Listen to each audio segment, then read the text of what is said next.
భారతదేశంలో అమెరికాలో ప్రపంచ శాంతి కేంద్రాలు నెలకొల్పాలని జైన సంస్థ నిర్ణయించింది.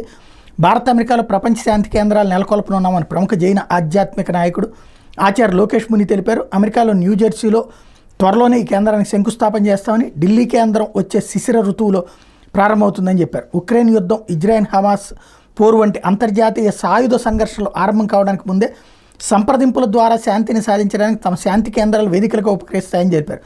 ప్రభుత్వాలు, పోలీసు యంత్రాంగాలు తమ పని తాము చేస్తాయని, తమ వరకు తాము ప్రపంచవ్యాప్తంగా శాంతి దూతలను తయారు చేస్తామని చెప్పారు.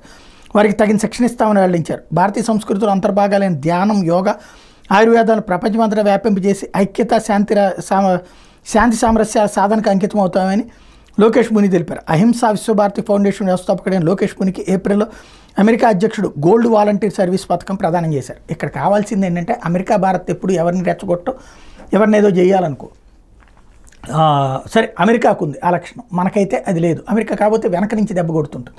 ఇక్కడ మెయిన్ కావాల్సింది ఇలాంటి అరాచకాలు సృష్టిస్తున్నటువంటి దేశాలు ఏదైతే అరబ్ దేశాల్లో కావాలి, లేదంటే పాలస్తీనాలో కావాలి, బంగ్లాదేశ్లో కావాలి, అట్లాంటి దేశాల వాళ్ళకి శాంతి గురించి చెప్తే బాగుంటుంది. కానీ శాంతి కాముక దేశమైనటువంటి భారత్ లాంటి వాళ్ళకి శాంతి ఇక్కడ నెలకొల్పడం కోసం ప్రయత్నించడం ఏంటి అన్నటువంటిదే విచిత్రం.